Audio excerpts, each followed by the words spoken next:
Olá, este é o Catedrático Podcast, o podcast do conhecimento, do saber, da ciência, da inteligência. E hoje o convidado é muito especial, é o catedrático do samba, Chapinha da Vela, cara. Que prazer ter você aqui, Chapinha. Ô, catedrático aí? Caraca, Catedrático. velho. Teve um disco, né? O catedrático do samba. Tem, acho que é do Bezerra. Ah, é? Não era Bezerra, de Cro e Moreira da Silva. É, cara. Eles fizeram um disco chamado Catedráticos. Pra mim era um disco do menino aqui de São Paulo, do TK Sul. É outra coisa, coisa. Mas você também é um catedrático do samba, cara. Me diz uma coisa, assim, pra começar, antes de chegar no tema mesmo da conversa. Você nasceu no Ceará e veio para São Paulo com 16 anos. Por aí. Como que foi a sua vida no Ceará e por que você decidiu vir para São Paulo? Bom, boa tarde. Não, é boa tarde não. Fala boa tarde, bom dia, boa noite, porque vão assistir isso qualquer hora do dia, qualquer... Olá, pessoal. Ele já falou que eu sou o Chapinha, né? Eu sou o José Marilton da Cruz, cearense de Uruburetama. Vim para São Paulo aos 16 anos. Chegando em São Paulo, o samba... Me deparei com o samba me escolheu, eu aceitei a escolha e estou aqui até hoje. Ele tá falando que eu sou catedrático, eu não sei. Eu desempenho um papel aí que eu procuro desempenhar da melhor forma possível, com toda dignidade e principalmente com todo respeito ao samba. Cara, eu vim para São Paulo como todos as pessoas que migram para cá em busca de vida melhor, né? Meus irmãos já estavam aqui e mandaram me buscar e enfim, hoje eu estou a fim de voltar para lá em busca de vida melhor. As coisas mudam, né, cara? As coisas mudam, né? Eu sou de uma região de sítio, né? Sou do interior mesmo. A cidade é Uruburetama, mas eu sou do sítio. Nasci no sítio chamado Sítio Mundaú, né? Aliás, eu estou indo para lá ficar uns 20 dias lá, porque eu preciso espairecer, preciso descansar principalmente a mente. Colocar os pés nas raízes, né? E prosear, resenhar com meus parentes lá, que ainda estão por lá. É muito bom.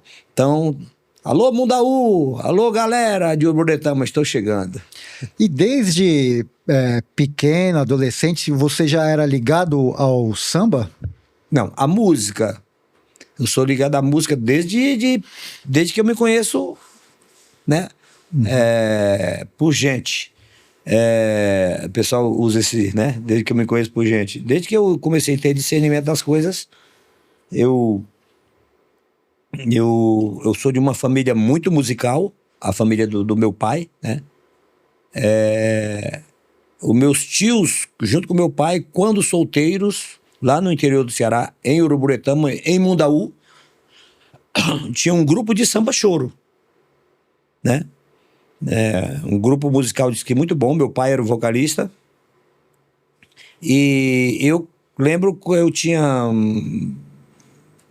acho que menos de 4 anos, né? Eu lembro vagamente assim do meu avô me incentivando a escutar as músicas e ele me incentivava e eu gostava, né? Uhum. E fui tomando gosto pela música e quando meu avô tinha um rádio naquela época que era um rádio moderno para a época, principalmente lá no interior. Ele tinha um seletor que virava o seletor e à noite virava aquele seletor e pegava e sintonizava as rádios do sul, Olha. do sudeste, né?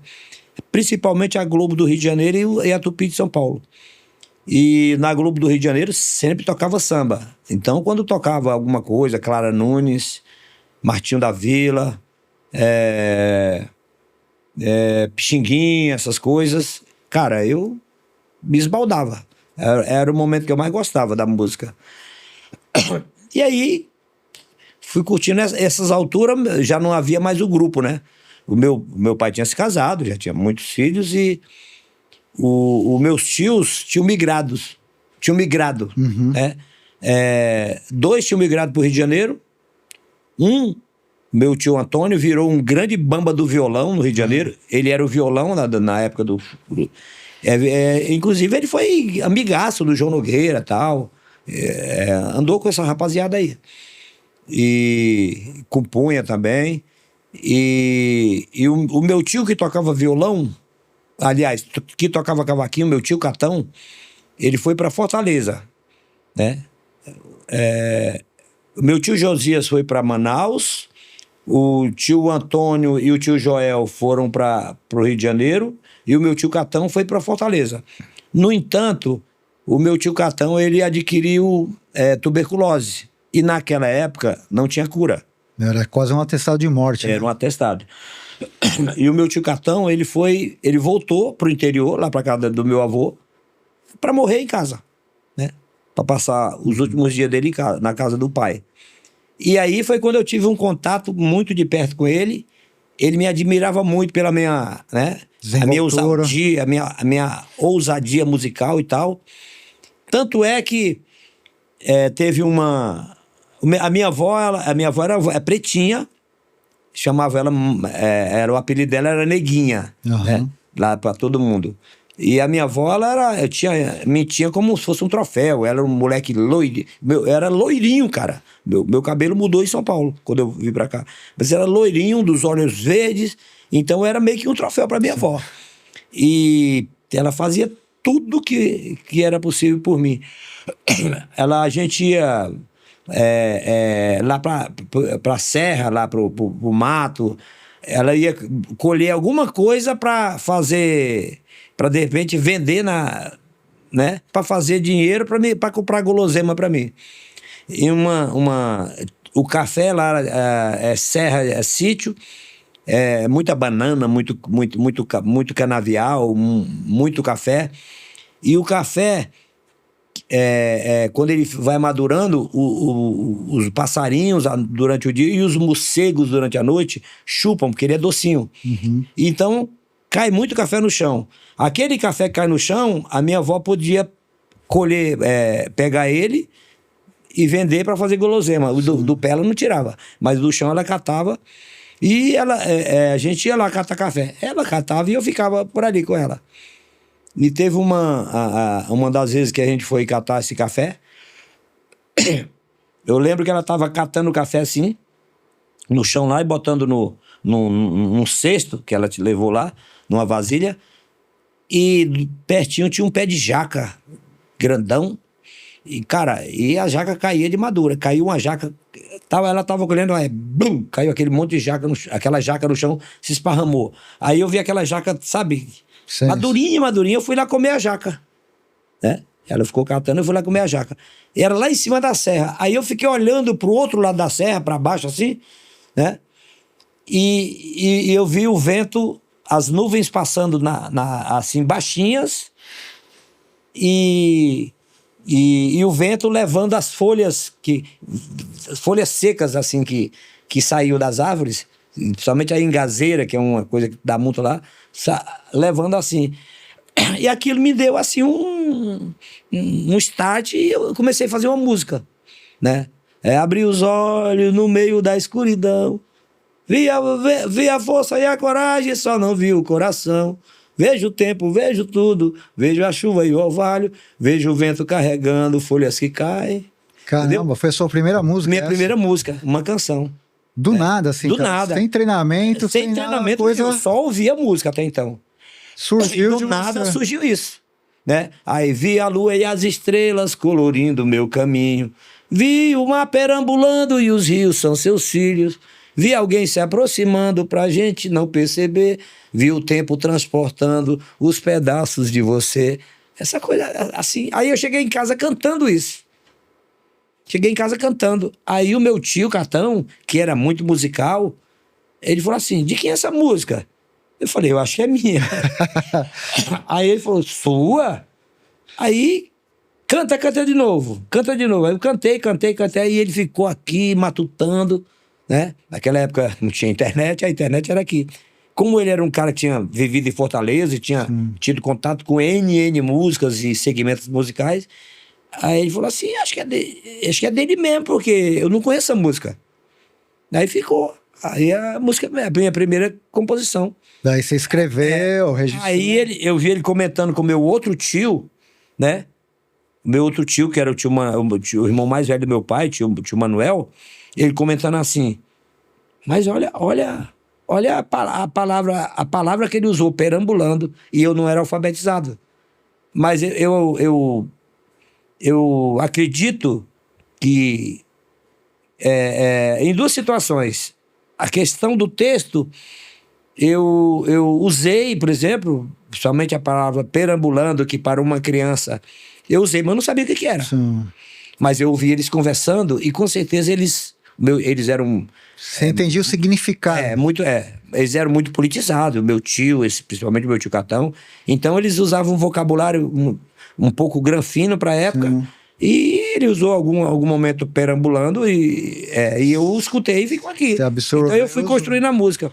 A outra coisa que eu acho que é o seguinte, que quem nasce com dom musical, principalmente, eu acho que eu acredito em reencarnação. Eu acho que você é reencarnação. Então eu acho que foi alguém que soprou aquilo ali. Noel Rosa.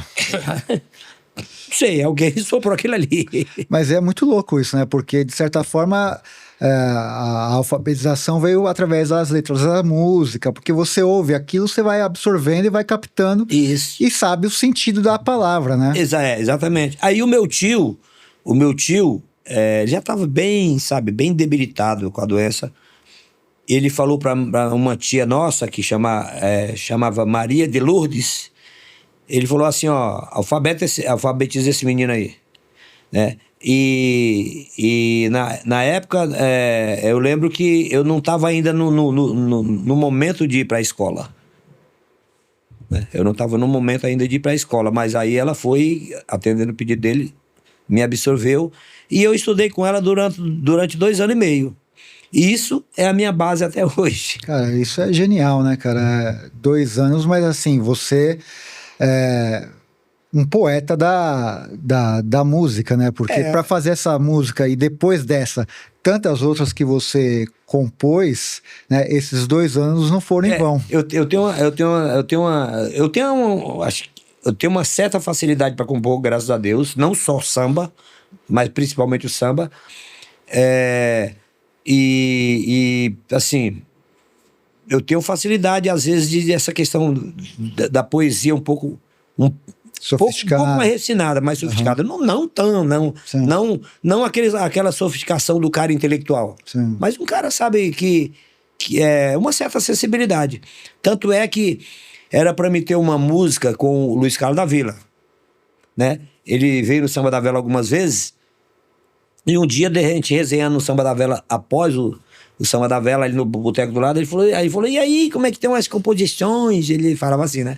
Como é que tem umas composições? Eu falei, tão legal, pô, a gente precisa fazer alguma coisa, não, vamos compor alguma coisa junto. Eu falei, eu posso mandar uma primeira pra você? Mande, mas só tenha calma, porque eu sou meio devagar. Uhum. Eu falei, tá bom, pô, uma honra. Aí eu preparei uma fita pra ele, né? Aliás, eu fiz uma primeira, né? E consegui mostrar para ele antes de preparar a fita. Eu vou primeiro mostrar para ver se presta. Eu encontrei ele no Bar Samba, na Vila Madalena, e aí eu falei, Luiz Carlos, tô com essa primeira aqui, veja o que você acha. Aí eu cantei, como é que é, meu pai?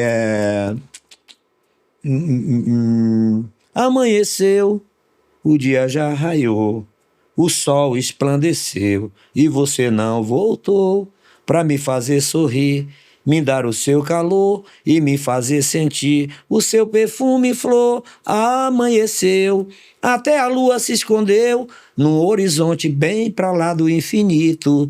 Nosso romance tão bonito, infelizmente se acabou, qual fragmentos que o tempo desgastou. Nosso romance tão bonito, infelizmente se acabou, qual fragmentos que o tempo desgastou. Ele parou assim e falou, caramba, eu nunca usei fragmentos numa música minha. Muito bom, muito bom. Faça uma fita e me traga. Só que eu não consegui entregar a fita pra ele, cara. Aí ele faleceu. E aí eu mostrando depois pro meu parceiro, né? grande parceiro Vanderlei Monteiro, carioca, um dos melhores também. Ele falou, aí falou, ô Chapinha, que coisa linda. Pô, você dá essa moral pra mim, deixa eu terminar. Eu falei, claro. Ele pousou na minha casa aquele dia, após o Samba da Vela, aí pousou lá em casa, e no outro dia, de manhã, a gente resenhando, eu mostrei pra ele. Aí ele falou, então, muito obrigado. Aí pegou a primeira e foi pro Rio de Janeiro. Quando ele chegou no Rio de Janeiro, ele me ligou e falou, Chapinha, ô parceiro, vê o que você acha disso aí, que a gente já tinha feito outros sambas juntos. Vê o que você acha disso aí. Qual fragmento, se o tempo desgastou, ele veio assim, mas você, com toda a pretensão, seguiu os passos da lua e desapareceu. Perdeu a noção de uma vida que já não é sua. Se entregou às ruas e esqueceu de quem lhe acolheu. Aí eu vim junto com ele. Já que foi, não precisa mais voltar. Pode deixar que o sol queima a sua lembrança até que a lua de novo apareça com outra esperança. Cara, que tabelinha incrível, né, cara? É como se fosse uma tabelinha mesmo de futebol, né? Exatamente. E aí, seguindo a linha do tempo, assim, da sua vida, aí você chega em São Paulo. Quais são os primeiros trabalhos? O que você começa a fazer aqui em São Paulo antes de explodir, enfim, com o espaço? Então, eu cheguei numa quarta-feira. De frio, né? Como lembro com você hoje, eu vim de short, de chinelo, né? Cara, que friaca. Hoje tá um pouco ameno, né? Mas aquela época fazia frio. Muito frio. Fazia frio de gear. Sim. A geada é queimar a palha da bananeira, das árvores. E aí, no próximo fim de semana, o meu irmão me convidou para ir num jogo de futebol, que foi o primeiro entretenimento que eu fui. Né? Aí eu fui com ele. Eu sempre gostei de futebol também. Aí a gente morava no Jardim São Luís ali. Aí o Jardim Ibirapuera é um bairro ali do Jardim São Luís, no alto assim, em cima. Aí nós começamos a subir para o Jardim Ibirapuera, onde era o campo. Né? Só que você subia o alto e lá do outro lado do morro, embaixo era o campo. Aí eu subia o alto, subimos o alto. Quando cheguei lá em cima, eu escutei um negócio, né? Soando no tempo assim, ó. E eu nunca tinha ouvido aquilo, né?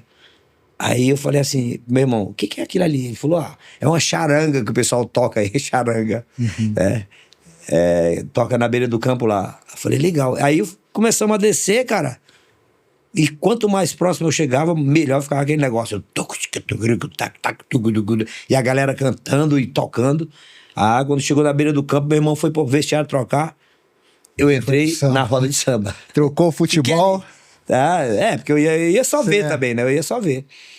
Aí entrei ali, fiquei ali. E eu sabia, em função do rádio do meu avô, que pegava as rádios do Sudeste, eu sabia cantar uns 4 samba. E aí quando eu fiquei ali meio, né? O cara olha pra mim, né, todo cearencinho, com cheirinho de rodoviária, nunca ia imaginar que você ia cantar samba. Aí quando eles pararam de cantar o samba, porque não tinha mais, né, repertório, aí eu comecei a cantar o Gavião Malvado, sabe? Que eu sabia naquela época, tinha um samba da Clara também que eu cantava, que eu não me lembro mais hoje, e tinha o Martinho da Vila. Aí cantei uns 4 samba lá que eu sabia. E aí... Se enturmou. Aí os meninos falaram, olha o baianinho e tal, leva jeito e tal. Aí fizemos uma amizade ali, aí eu já fui pra casa, a minha irmã tinha um bocado de LP do Martinho da Vila, tudo daquela época, os cantores daquela época. Eu já tratei já voltei no domingo seguinte com um repertório absurdo. Aí eu virei o vocalista daquela charanga. Cara, que demais isso, aquela né, batucada. Cara? E aí você vira também lógico, agora a gente vai passar um pouco mais pra frente. Você vira um agitador cultural, você cria o Espaço Ziriguidum, né? Qual que é a distância de tempo, assim, desse momento que você conhece esse pessoal até se consolidar como um cara que agitava mesmo as coisas, né? Não só como cantor, mas também como agitador cultural e criar um espaço na região. Então, as coisas, a partir dessa roda de samba na beira do campo, né? dessa batucada. Eu já tinha um pouquinho essa veia de compor. Eu tenho um primo que a gente... aos 9 anos eu comecei a compor com meu primo, de parceria. Não samba. E aí... mediante aquela batucada, você já começa aquelas informações do swing, do teleco-teco ficar aqui na mente. Aí eu comecei a compor samba. Aí, para hoje, o meu samba era um pouquinho, assim, uma coisa inocente, até inocente, eu vejo assim. Mas pra época era uma coisa bem legal. E aí, algum dos meninos que eram da batucada lá, saiu no vai-vai, na bateria do vai-vai. E aí eles começaram... Aí eu já fiz em seguida, eu fiz uma parceria... Mas foi uns 2 anos depois, eu fiz uma parceria com o Pedrinho, que foi o primeiro parceiro de corda que tinha, que tocava um violão. Nem cavaquinho não tinha ainda. Aí eu comecei a entender um pouco de harmonia e tal, porque ele começou a me explicar. Um parceiro que eu tenho até hoje, né? Que tenho a honra de ter até hoje. E aí, por volta de 70 um dos meninos, Zé Luiz, ele falou assim: Chapinha, aqui tá pequeno pra você, cara. Você tem que procurar. Cara, você tem talento. Você Coisas tem maiores. E ele falou: eu te apresento lá na hora que eu postou do vai-vai. Eu te apresento lá.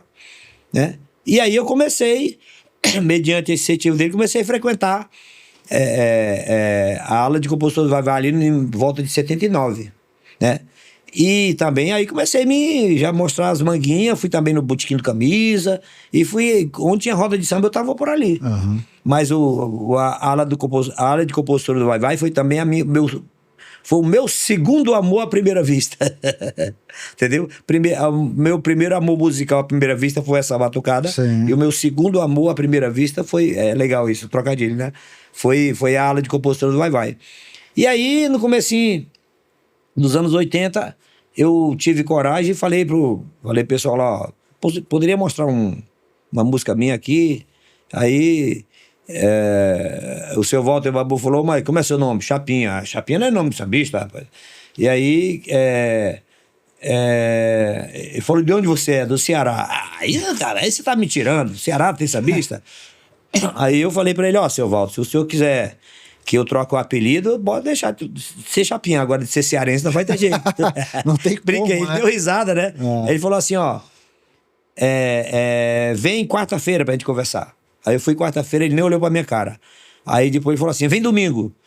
Aí eu fui domingo. Aí eu fiquei indo e voltando domingo sem ele trocar ideia comigo 1 ano e 8 meses. Puta merda, cara. 1 ano e 8 Te enrolando. Me enrolando, me empurrando com a barriga. Pra ver até a sua resistência, força de vontade, talvez te testando. Porque aparecia também muito cara lá, enchedor, né? Na realidade, o vocabulário de hoje é esse, era enchedor. E ele falou: deve ser mais um baianinho enchedor aí. Que acho que compõe. Mas um dia me deram uma chance, foi inclusive o Mário Sérgio, que depois entrou no Fundo de Quintal, que me escutou. E aí me deu uma chance, escutou as minhas músicas, gostou, e aí eu entrei na ala. No entanto, respondendo a tua pergunta, como é que foi? Em 1986, pós-ditadura, eu montei lá no Jardim Monte Azul, ali no Jardim São Luís, o primeiro boteco de samba de toda a Zona Sul de São Paulo. Porque a Zona Sul não se podia sequer, nos anos 70, andar com pandeiro, com um instrumento na mão, porque os caras tomavam a barca São Paulina, que era a viatura veraneio, que era da barca do Maluf, né, que chamava. Botava medo de todo mundo. Tomava, metia um terror, levava pra delegacia, tomava o instrumento, não prendia, mas deixava ali. Sim. Às vezes um frio desgramado deixava ali, e tomava o instrumento. Como acabou a ditadura, eu fui e montei esse boteco, né? Porque tinha boteco onde de vez em quando você fazia um samba, enquanto a polícia não chegava. Né? Que a gente só podia fazer samba em beira de campo e na casa de alguém, quando ia casar, um aniversário, se o vizinho não achasse ruim, que se chamasse a polícia, acabava na hora. Só que você quer que volte a ditadura, cara, olha isso, que absurdo, cara. O cara não podia tocar samba naquela época. Mas... não podia andar com o instrumento. Muito louco, né, cara? E aí eu montei esse boteco, cara. Foi, assim, a primeira referência da Zona Sul, daquela região ali, de samba. Uns 6 meses de boteco,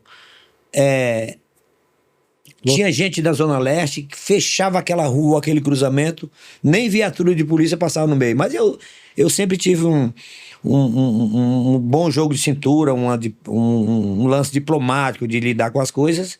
Então ali eu lidava com a rapaziada do crime. Ali ia todo mundo ali. Pra ser sincero, ia a galera do tráfico, ia o viciado, ia pé de pato, que tinha na época. Ia essa galera toda, mas todo mundo me respeitava. Né? Eu tinha, né, um jogo de cintura legal e, enfim... E aí, nesse meu bar, eu recebia a molecada, eu aprendi no Vai-Vai, na aula de compositores, principalmente com o senhor Osaldinho da Cuíca, que é meu guru, lenda. meu guru, dessa lenda, meu guru de samba. E eu aprendia lá e ensinava pra molecada no entorno lá. E aí... Você foi formando uma galera. E vi os grupos, caramba, lá apareceu Magre e Maurílio, que depois fundaram o Quinteto em Branco e Preto, né? Ainda meninos ainda. E aí eu também comecei a me envolver com projetos sociais. O Centro Cultural Monte Azul era próximo lá. Sim. Me chamaram para fazer um trabalho juntos e me provaram que o que eu fazia era cultura, era sociocultural, e eu não sabia o que era isso. Eu fazia samba. Sim. Eu me envolvi com eles, só que aí me envolvi com outras ONGs, outros movimentos sociais, e acabei me tornando exatamente um militante não só da música, né, nesse momento, mas acabei me tornando também um agente educador, né, cara? Exato, um agente educador, um militante da cidadania, do social. Tiramos muitos jovens do abismo, da marginalidade, e evitamos que muitos fossem. No entanto, em 93, 92, 93, não me lembro, aí a rapaziada se organizou, o crime se organizou, né? E aí aqueles caras que eram meus camaradas mesmo falaram: Chapinha, agora quem manda aqui somos nós, e é nós, e ponto, entendeu? Aí quer dizer, aí já podia traficar no meu bar, já podia fazer o que quisesse no meu bar, e eu não podia falar nada. Caramba. E eu não ia bater de frente, né? Não sou louco. Aí eu ainda segui um pouco, mas em 96 eu fechei o bar, desiludido com a situação, porque eu já não conseguia... A violência. Eu já não conseguia fazer as coisas do jeito que eu gostaria, né? Então aí eu fui só trabalhar nas ONGs mesmo e tal. E, enfim, e aí... eu fui embora para Sorocaba um tempo. Em 98 eu fui embora para Sorocaba. Arrendei uma lanchonete lá. Fiz um projeto lá de samba.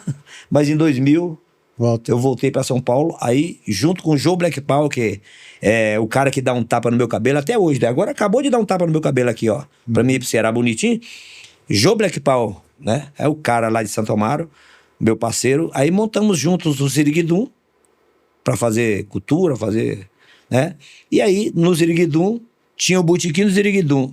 E no Botequim do Ziriguidum, eu chamei o Magno, o Maurílio e o Paquera para montarmos uma roda de samba segunda-feira, porque o JB era a roda de samba toda segunda-feira, que a gente ia para lá curtir, espairecer segunda-feira. Como tinha fechado o JB, tava sem. Falei, vamos montar de segunda-feira.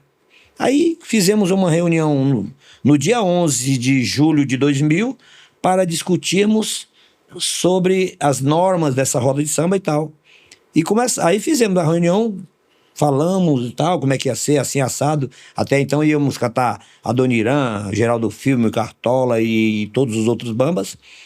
E ao final da reunião a gente começou a mostrar sambas inéditos um pro outro. Fomos até 3 horas da manhã, 3:30 da manhã, cantando. Aí me deu aquele estalo.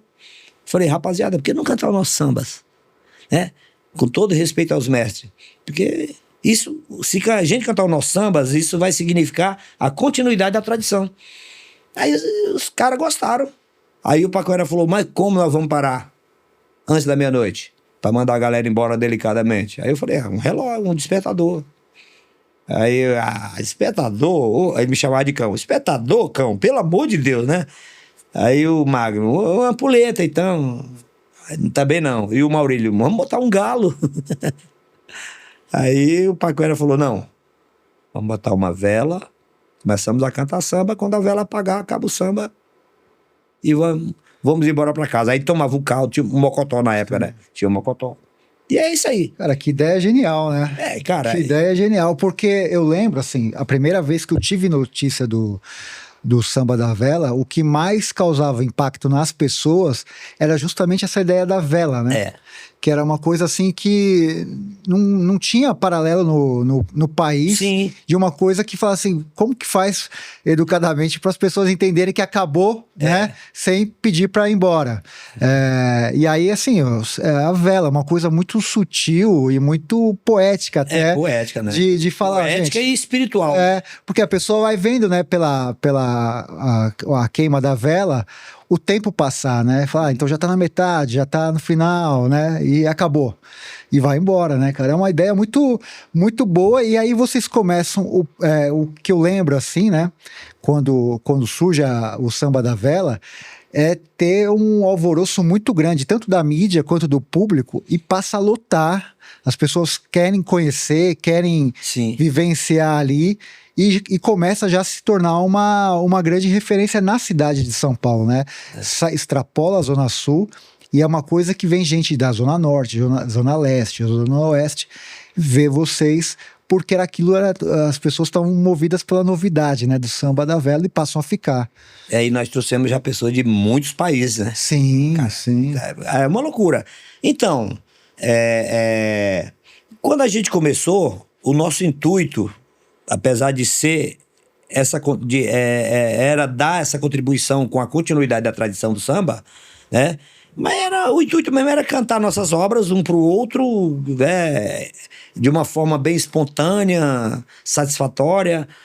E inclusive o Magro falou assim: mas não vamos ficar divulgando que não vem um bocado de cara aí chato pra caramba, que não, né? E a primeira, o Samba da Vela a gente fez com meia porta abaixada. Aí as pessoas passavam na rua assim, escutavam a batucada, levantavam assim, botavam a cabeça, né? E ia embora. Enfim, e a gente bolou logo no início essa questão da vela, da comida e de levar as letras para as pessoas, né? Que estivesse lá, já ir cantando sambas com a gente. E aí a ideia foi se proliferando. Cara, chegou um momento que no Samba da Vela, numa segunda-feira, tinha 100 compositores querendo mostrar sua música. Que doideira, né, cara? Principalmente depois que a Beth apareceu, né? Sim, eu queria que você falasse disso, assim, como que ela é a madrinha, né? Sim, a madrinha. Do Samba da Vela. Como que ela conheceu vocês? Como que surge a história da Beth junto com o Samba da Vela? Ela é a madrinha e o Oswaldinho da Cuíca é o padrinho, né? O grande padrinho. Acho que é um movimento que tem padrinho e madrinha. Então, na época, o quinteto em branco e preto, né? Cujo Magro e Maurílio faziam parte, fundador do Samba da Vela, e o Vitor, o Everson, o Iveson, eles estavam tocando com a Beth, né? E certamente, quando a coisa incorporou assim, ficou legal pra caramba, o pessoal, né? Tinha ali umas 80 pessoas ali, fiéis ali toda segunda-feira. Aí os meninos convidaram a Beth Carvalho pra ir. Aí, claro, ela plena confiança nos meninos, e a Beth Carvalho tinha isso. Quando ela ficava sabendo de algum lugar que estava dando uma boa contribuição à música, né? Mesmo que não fosse inédita, né? Mas ela sempre fazia questão de visitar. E ela foi visitar a gente. Ela ficou apaixonada pelo Samba da Vela. Pela qualidade das músicas, pela nossa ideologia, o que a gente queria fazer, onde que a gente queria chegar com aquilo ali, né? E principalmente com o começo, meio e fim das músicas, a gente sempre foi muito enjoado com isso, né? Texto tem que ter começo, meio e fim, como melodia também, né? Não pode ser melodia quebrada. Mas principalmente se tratando de texto, o samba dos nossos, do Noel, do Cartola e outros grandes, sempre foram letras assim que serviu de lição, né, naquela época, em função do português ser muito legal. A gente sempre tentou fazer isso, a questão do português. Bom, a Beth se amarrou, né? Ela veio numa segunda-feira e tinha lá umas 80 pessoas. Na semana seguinte, tinha umas 800, que era grande o lugar, o Riseiro Guilherme, você conheceu. Sim. Então, as pessoas acharam que ela ia toda semana.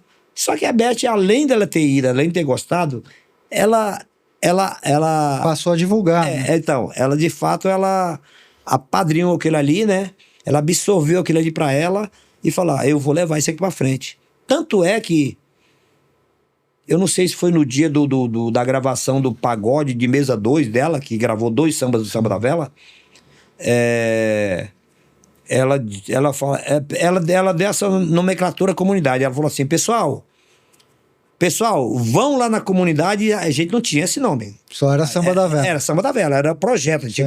Era um projeto Samba da Vela. A gente falava assim. Ela falou, gente, vão lá na comunidade para vocês verem como é que é. A partir dessa fala dela, tudo enquanto é projeto virou comunidade. Que o Samba da Vela, a partir dali, virou comunidade. Comunidade Samba da Vela. E aí, a Beth, ela leva o Samba da Vela aí já levou os meninos para a África, né? Quanto quinteto e quanto Samba da Vela. Aonde ela ia, a comunidade chora que ela gravou. Cara, então ela... Uma verdadeira madrinha, a né? verdadeira madrinha. A Beth, ela foi... Eu costumo dizer o seguinte, que a gente... eu, Paquera, saudoso Paquera, Magno e Maurílio, a gente acredita que a gente tem alguma qualidade nesse sentido, né? No entanto, sem a vida da Beth Carvalho, talvez a coisa não seria a mesma, tá? Ou demoraria um pouco mais. Eu demoraria um pouco mais. Mas cara... Sempre tiveram. Mas a força dela é incrível. Porque tudo tem o si, né? Se ela não tivesse vindo, poderia ter vindo outro artista grande. No entanto, os artistas que já frequentaram o Samba da Vela, as personalidades foram através da Beth Carvalho, que ela sempre divulgou. E uma coisa, Chapinha, que falam, assim, queria que você me explicasse isso, que diziam que a Beth, ela era um pouco arisca porque quando ela começou, ela era, tipo, a única mulher entre os compositores, então ela tinha que se impor, tinha que ser até um pouco... como que eu posso dizer, enfrentar mesmo os caras para poder apresentar o samba, né? Como você fez, né? Ficou lá, tipo, quase 2 anos esperando e tal. Então, na época dela, diziam que não dava muito espaço porque ela era mulher e ela ficou um pouco cascuda nesse sentido.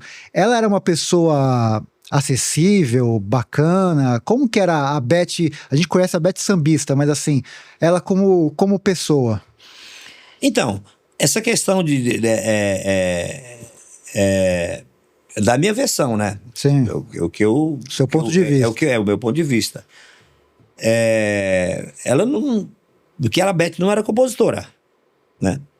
As mulheres compositoras da época, né? Da época dela, no samba, Dona Ivone, principalmente Dona Ivone, que, claro, talvez demorou um pouco para os homens abrirem espaço para ela. E a Alessi, né? Tanto é que a Alessi é a primeira mulher compositora de samba enredo na Mangueira. Sim. Né? E é um talento fenomenal, incrível. Né? Agora a Beth, ela batia de frente mesmo, não como compositora, mas como artista, intérprete, militante do samba. A Beth, quando ela adotou o samba, né? Quando ela adotou o samba, ela se entregou ao samba, assim como eu também me entreguei. Ela passou a defender de dessa forma. Quando tinha algum lugar legal, ela não hesitava de ir ver, né? O Samba da Vela, ela disse numa ocasião também que o Samba da Vela, ela disse o seguinte: eu conheci 3... Como é que fala como é que foge a palavra aqui, né?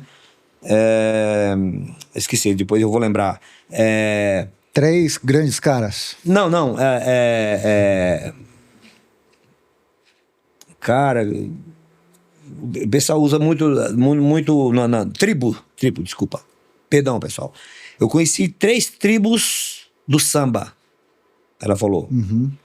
Tribo de Nelson Cavaquinho, Cartola, Carlos Cachaça, ela quis dizer que era aquele rolê ali de Mangueira, né?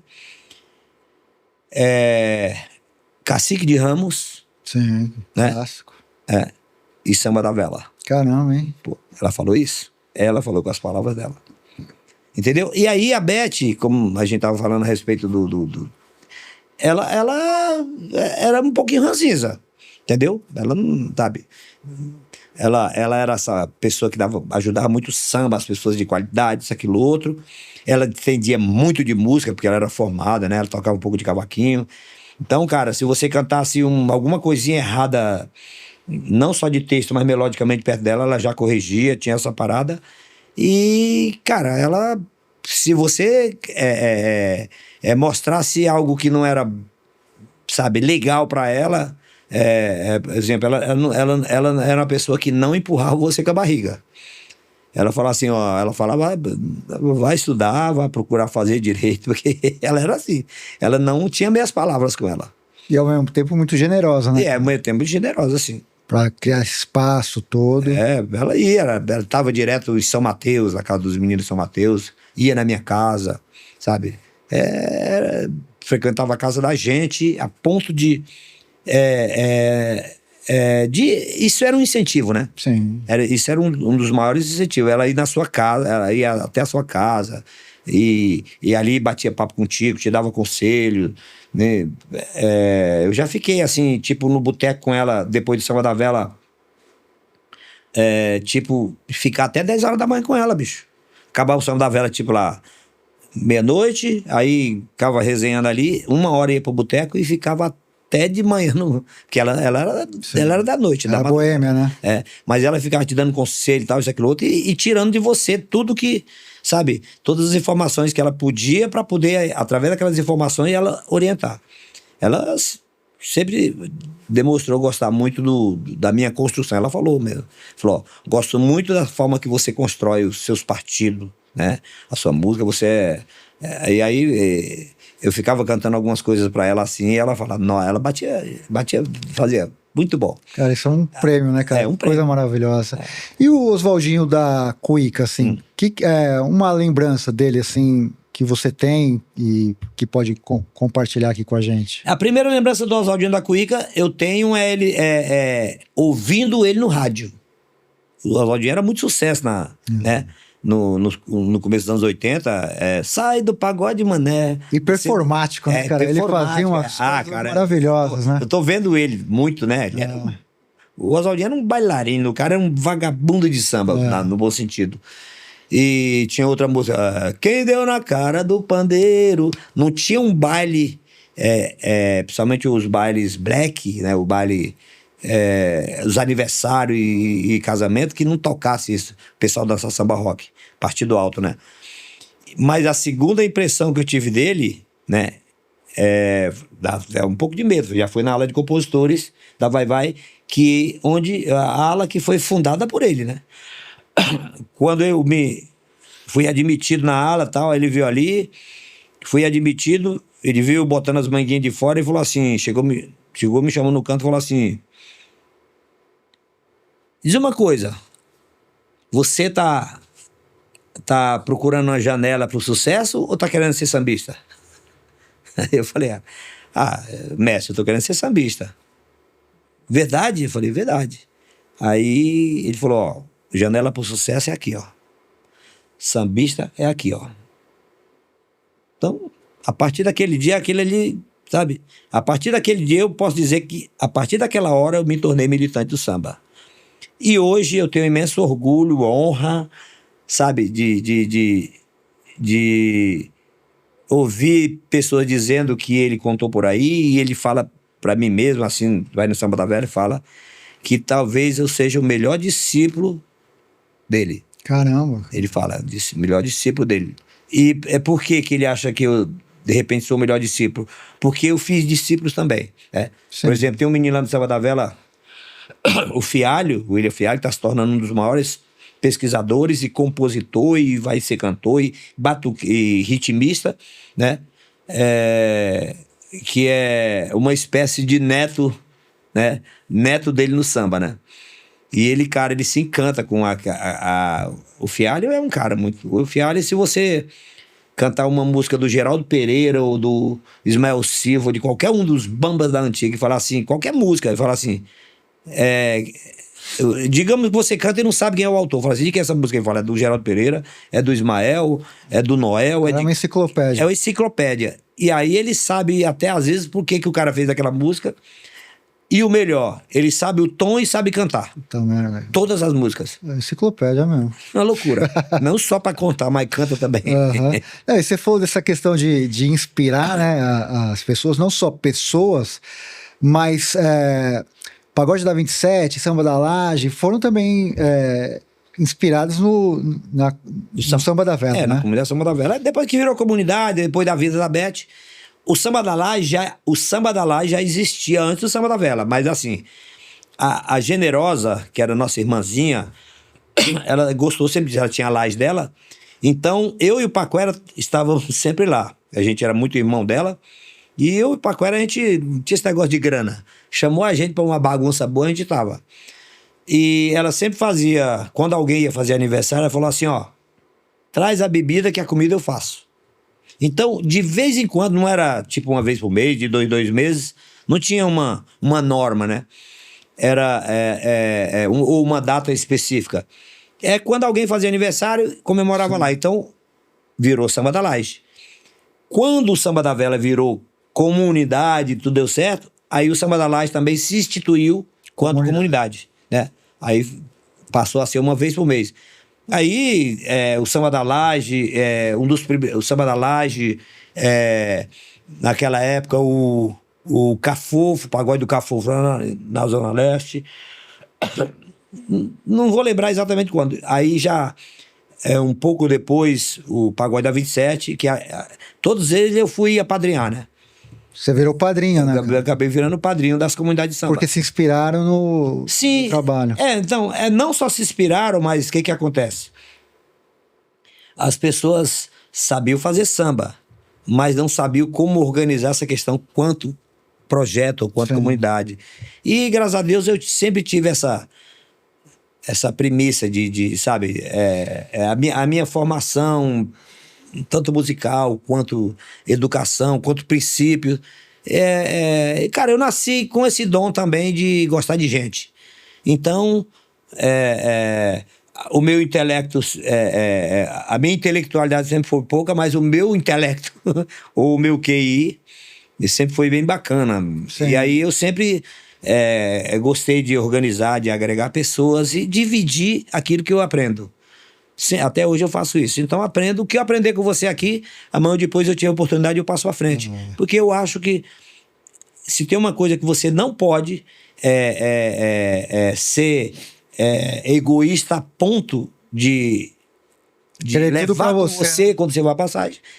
Conhecimento, cara. Porque, cara, se você adquire conhecimento, aí você fica velho, e aí faz a sua passagem, não dividiu isso, você não passou por aqui. Exatamente. E eu discordo de você, eu acho o seu intelecto muito bom, porque é o seguinte, o cara que escreve o que escreve, compõe o que compõe, faz o que faz, inspira tantas pessoas, não é um intelecto ruim, não. Então você corrige essa aí, porque... E eu queria que você falasse também do Samba Delas, cara. Você tá fazendo um negócio com as mulheres agora, incentivando e inserindo as mulheres mais fortemente no samba também, né? Com um projeto particular, isso. Então, vendo essa dificuldade que as mulheres no passado tiveram com relação a interagir no samba, a não ser cozinhando e dançando, cantando o refrão, né? Ou mostrando a sua... Tinha que mostrar a sua capacidade de compor, de tocar, inclusive.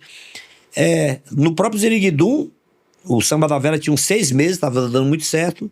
Eu chamei as meninas que lá estavam e montamos um projeto feminino lá, né? A gente não chegou a dar nome. Aí naquela época a Beth também batizou, a Zezé Barbosa, a jornalista que estava no vídeo show naquela época, foi lá e batizou também, tava muito legal. Mas aí foi pouco tempo, elas brigaram por causa de homem. Putz. Brigaram por causa de namorado. E aí brigaram e acabou o Samba da Vela. Saiu umas porradas lá e tudo. E aí aí já na Casa de Cultura, acho que em 2012, Todo ano a gente sempre, eu sempre eu gostei de propor essas coisas, né? Que agregue, que sempre no Dia da Consciência Negra a gente propõe um Samba da Vela temático, e no Dia da Mulher também sempre propus isso. Aí em 2012 eu propus, chamei as meninas que lá estavam, a Ana Elisa e a Cida e as demais, para fazer essa roda de samba de mulheres. E aí chamei 2 meninas da Zona Leste, que eram do projeto antigo no Ziriguidum, que não deu certo, né? 2 irmãs, a Zanza e a Elisa, para virem a esse encontro, né? E elas não se conheciam. E aí apresentei elas assim, aqui é a Ana Elisa, aqui é a Cida, aqui é a Elisa e a Zanza. Apresentei elas. E rolou uma roda de samba, e ao final eu falei assim: agora tá precisando o que para vocês montarem uma roda de samba feminina? Aí montaram uma roda de samba feminina que começou a dar muito certo, chamava Samba Delas, Herança de Sinhata. Mas com o tempo, não demorou muito tempo, brigaram também. Vocês entenderam. E aí, as meninas da Zona Leste ficaram com Herança de Sinhata e as meninas da Zona Sul ficaram com Samba Delas, né? Aí então até hoje. Cara, na medida do possível, eu ajudo, sabe, a todos, mas eu sempre tive um olhar especial para essa questão da mulher, assim, por entender um certo machismo no samba. Sim. Quando a gente vê alguém sofrendo algum injustiça, né? Eu entendo como uma injustiça, né? Sim. O Samba da Vela, por exemplo, hoje sempre foi uma roda de samba de compositores. Ali, para fazer parte da roda, tem que ser compositores, né? Na roda de samba, hoje, a gente tem uma mulher, que é a Kika Tavares, né, que faz parte da roda, porque ela compõe, ela toca legal e ela se comporta. Agora tem essas normas. Se não tiver regulamento, se você não regulamentar, não tem regimento, né? Uhum. Se você não colocar regimento, você não consegue administrar nada. Então, se aparecer no Samba da Vela uma mulher que toca bem, compõe bem e se comporta bem, porque o Samba da Vela não é só o samba pelo samba. Mas o que é se comportar bem? Só para eu entender assim. Cara, se comportar bem, eu acho o seguinte: é quando você chega num lugar, né? Independente do seu patamar, se você e você chega num lugar e você espera ser convidado. Eu acho que é isso. Respeitar os rituais. Exatamente. Agora, quando você chega no lugar e você quer atravessar. Você quer ser absorvido na marra, aí, cara, aí eu não quero saber quem é, se é mulher, entendi, se é homem, se é criança, a gente absorve a todos. Mas o comportamento, eu acho que ele é super importante, porque é uma comunidade. Sim. Se uma comunidade não tiver harmonia, sabe? Eu quanto fundador, não vou convidar uma pessoa para fazer parte da roda de samba, uma pessoa que eu sei que futuramente vai quebrar a harmonia daquela roda de samba. Entendi. Tá me entendendo? Sim. Então, isso independente de homem ou mulher. Claro. Pode tocar o que tocar, pode compor o que compor e cantar o que cantar, sabe? Enquanto eu tiver na frente do Samba da Vela pessoas que se compõem bem, que tocam bem, mas não se comportam, sabe? A ponto, sinto muito, não vai receber o meu convite para entrar na roda de samba. Sim. A gente tá chegando quase no final. Já? O papo é legal, você vê, cara, você tem tanta história e é incrível, né? Eu ia falar isso mais no final, assim, mas você é um cara super diferente, né? Porque o estereótipo, o que é? Um cara que é nordestino, gostar de forró. Sim, e eu gosto. Gosto de forró, mas você fez a vida com samba e transformou, né, cara? Você quis sair do Nordeste para transformar a sua vida, e você saiu do Nordeste, transformou a sua vida e de tantos outros. Então você é uma figura muito especial, que apesar de ser nordestino, é uma figura de São Paulo, você tem a cara de São Paulo, por incrível que pareça, assim, né, nessa questão porque a cara de São Paulo é o seguinte, é a migração, é a construção. São Paulo foi construído pelos nordestinos, pelos nortistas, por toda essa galera que te recebeu, e você, mais do que construir, cara, você se tornou um ícone da cidade de São Paulo. Então você é um herói, né, da cultura, da resistência, de todo o movimento de agregar pessoas, né, cara, e transformar a realidade de muita coisa que às vezes você nem sabe que fez, mas mexeu com crianças, com adolescentes e mudou o destino de tanta gente, né? Isso é muito bonito da tua história. Eu já tive a oportunidade de ir lá no Samba da Vela, a gente já fez um projeto juntos no Sesc, no Sesc, que foi incrível. Você sabe o quanto eu gosto de você, o quanto eu te admiro, e para mim é uma honra ter uma lenda como você aqui, que eu acho que sim, você é um intelectual, porque o que você constrói, cara, é coisas assim, é literatura pura, né? Hoje muitos festivais, muitos prêmios literários estão reconhecendo os compositores também como escritores, sim, né? sim, Porque, sim, de certa forma, uma letra de canção é literatura, né? Porque você ouve aquilo, cara, você vê os sambas enredos, né? Principalmente os antigos, é história ali, né, cara? Tipo, você aprende com muita coisa ali. Cara, é legal o seu relato, né? E o seu ponto de vista com relação ao meu trabalho. Eu fico feliz, claro, não fico envaidecido, mas fico feliz quando as pessoas O que é falam. o meu elogio diante do Oswaldinho da Quick e Bete Carvalho, cara? Não, Você já zerou a vida. Não, mas assim, de fato, você sabe disso. Então, cara, a minha caminhada tem sido muito bacana, minha história vem se dando de uma forma bem bacana. E é uma honra eu ter saído lá do Nordeste, do interior, né?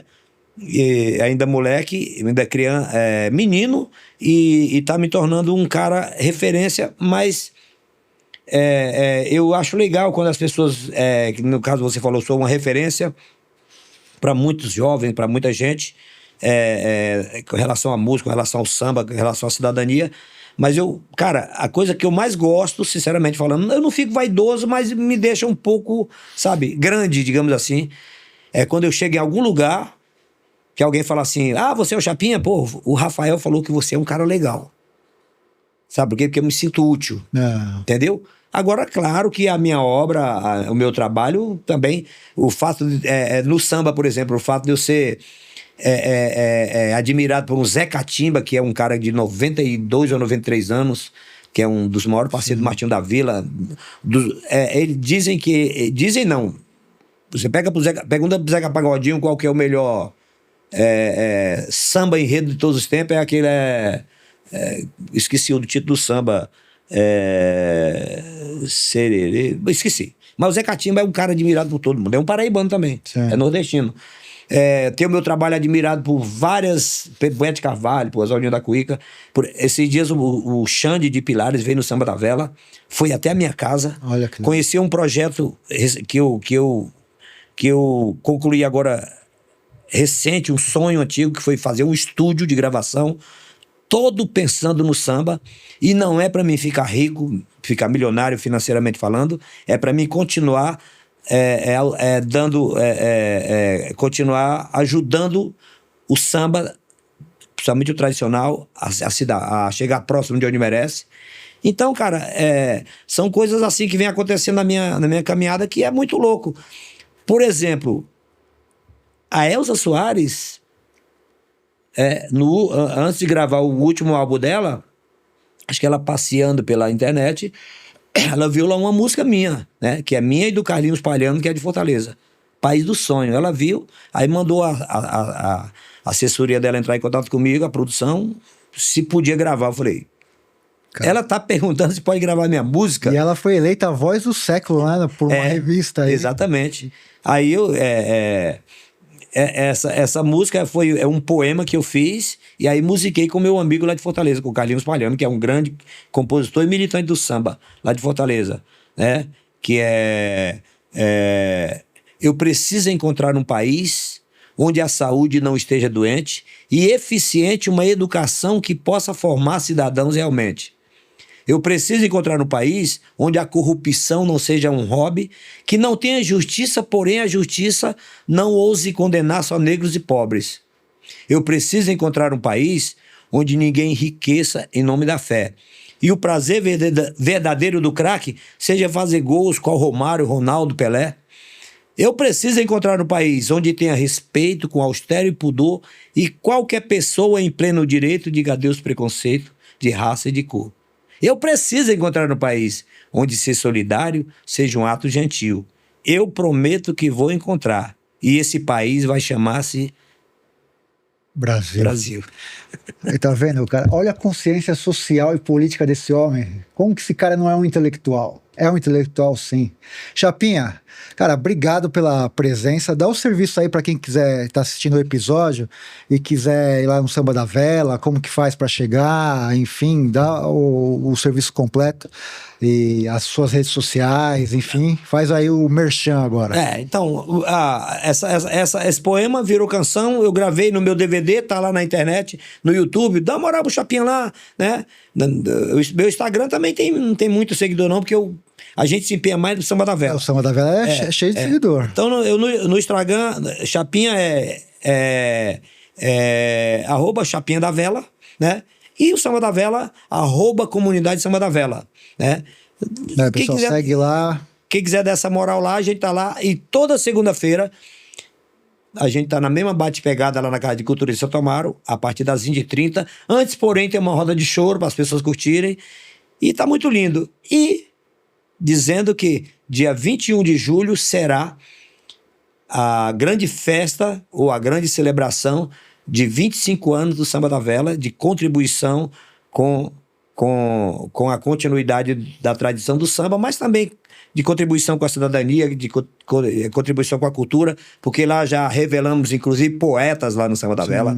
Então, cara, e pretendemos também, em julho, lançar o nosso primeiro DVD que gravamos no dia 1º de maio. Tá muito bacana. Então, tem muito trampo aí pela frente. Eu vou, hein? Dia 21 de julho eu vou. E estamos na fase de Vela Rosa, que é para montar o caderno 25. Quem tiver composição, né, que quiser cantar um samba lá para mostrar e de repente até entrar no caderno, fique à vontade. Tem mais 2 semaninhas para mostrarem na Vela Rosa composições inéditas. E é isso aí. E se quiserem me chamar para algum lugar, para cantar, isso aqui, só não vou encher laje, mas cantar eu vou. Legal. Este é o Catedrático Podcast. É só aqui que tem gente desse nível, cara. Só nesse podcast. Obrigado por acompanhar, se inscreva no canal e até o próximo episódio. Valeu!